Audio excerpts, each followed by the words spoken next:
केन्द्र सरकार शिल्पपति मानक स्वार्थ रक्षा लगी 1.5 वर्ष तले श्रम आईन रे व्यापक परिवर्तन करिसेंते जहाँ देशर 80 कोटी श्रमिकों मौलिक अधिकार को क्षुण्ण करिछे। एहा विरोध रे श्रमिक समाज एकजुट होई आंदोलन करिबार आवश्यकता रहिछे।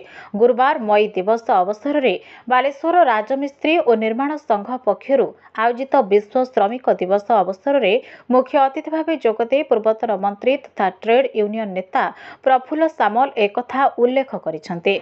एकदा अविभक्त बालेश्वर रे श्रमिक नेता स्वर्गत अरुण दे श्रमिक मानक न्याय्य दाबी हासिल पाई श्रमिक मानक एकजुट करी जिला प्रशासन और सरकार को दोहलाई देउथिले। तांकर अवर्तमान रे बालेश्वर रे श्रमिकों अनेक समस्या थिले मध्य प्रतिवादर स्वर शाणित होई पारुनाहे। गोटे शिल्प गोटे श्रमिक संगठन व्यवस्था रहिले कारखाना मालिक न्याय्य दाबी पूरण करने को बाध्य हेबे। मात्र गोटे शिल्प रे 10टी श्रमिक यूनियन रहिले कारखाना मालिक माने निज स्वार्थ हासिल करिवे। मुख्य वक्ता भावे पूर्वतन विधायक स्वरूप कुमार दास जोगदे कहिथिले कि पूर्वतन मुख्यमंत्री नवीन पट्टनायक श्रमिक मानक दाबी और मूल्य वृद्धि को आखिया करे रखी गोटे दिन में श्रमिक मानक मजूरी रे 110 टंका वृद्धि करथिले। कोनोसी राज्य सरकार एभली निष्पत्ति नै पारि नाहांती। स्वर्गत अरुण देंक श्रमिक आंदोलन को श्री दास स्मरण करे तांको भली जने श्रमिक नेता मिलिबा कष्टकर बोली कहिथिले। संघर सभापति रंजन बाग पौरोहित्य रे आयोजित सभारे संपादक अशोक कुमार बेरा श्रमिक मानक दाबी समस्या एवं संघर आगामी दिनर कार्यपंथा उपरे आलोकपात करथिले। अन्यमानक मध्यरे ट्रेड यूनियन नेता तथा संघर वरिष्ठ परामर्शदाता विष्णु प्रसाद महांती, पौरपालिकार भाइस चेयरमैन कैलाश सेठी, पूर्वतन भाइस चेयरमैन मनोज कुमार राउत, वैषयिक परामर्शदाता गौरीशंकर जेना, इंजीनियर चिराग रणा, छात्र नेता विभूदत्त परिडा, पूर्वतन काउंसिलर विश्वजित महापात्र, तपन परमाणिक प्रमुख उद्बोधन दे श्रमिक दिवसर तात्पर्य संपर्क में आलोकपात करथिले।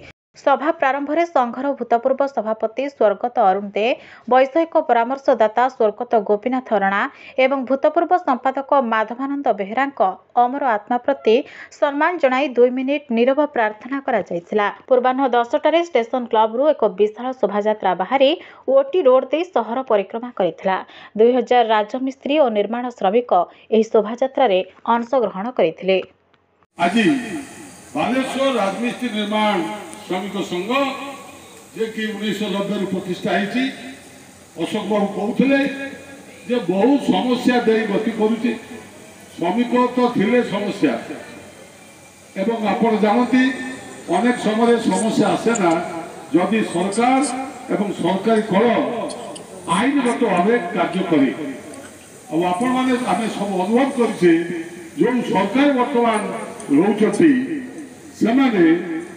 श्रमिक अपेक्षा मालिक मान बेसी नजर अच्छी जदि मालिक सामान्य किसी आँच आसूसी से श्रमिक आक्रमण होपर्यंत जो कथा बिर्ला टायर्स कथा कहला बिर्ला टायर्स शताधिक कर्मचारी वर्ष वर्ष धरी काम करते भी आज से जो प्राप्य मजूरी प्राप्य बाकिया पाउना प्रोविडेंट फंड ये सब मिलना आईनगत भाव में जो माने रिपोस्टिंग हवा कथा होना ये खाली एथि नुहे ये गोटे चरित्र हो गला आम फेरी जा से जो कथा कहते रंजन बाबू जे आमर गोटे समय थिला जो समय श्रमिक बोली गोटे शब्द नथिला मनीष थिला गोटे पण्य द्रव्य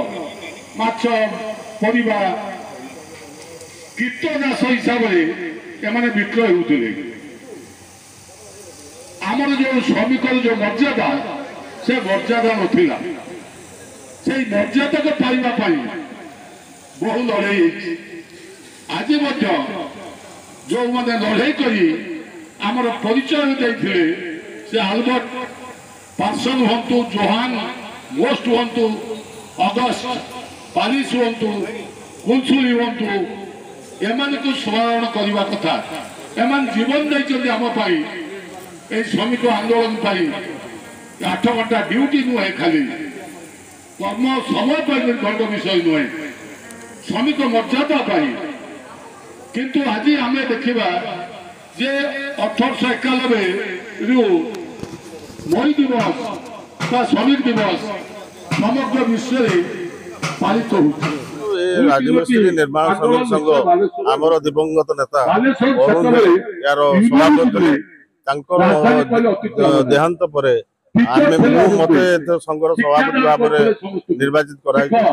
ତେବେ ଆଜି ଅରୁଣ ଦେ ଥିବାବେଳେ ଯୋଉଭଳି ଭାବରେ ଶ୍ରମିକ ଶ୍ରେଣୀ ମେହନତି ମଣିଷ ପାଇଁ ତାଙ୍କର ସ୍ୱାର୍ଥ ରଖିବା ପାଇଁ ଯୋଉ କାର୍ଯ୍ୟ କରୁଥିଲେ ଆମେ ମଧ୍ୟ ସେଇଟାକୁ ମେଣ୍ଟେନ କରିବା ପାଇଁ ଚେଷ୍ଟା କରୁଛୁ। କିଭଳି ଭାବରେ ସାଧାରଣ ମଣିଷ ଖଟିକିଆ ଶ୍ରମିକ ରାଜମିସ୍ତ୍ରୀ ଏବଂ କୁଲି ମାନେ ନ୍ୟାୟ ପାଇପାରିବେ ସେଥିପାଇଁ ଏ ସଂଗଠନ ଏକ ଶାଣିତ ଅସ୍ତ୍ର ଭାବରେ କାର୍ଯ୍ୟ କରୁଛି ଏବଂ ଆଗାମୀ ଦିନରେ ମଧ୍ୟ କାର୍ଯ୍ୟ କରିବ।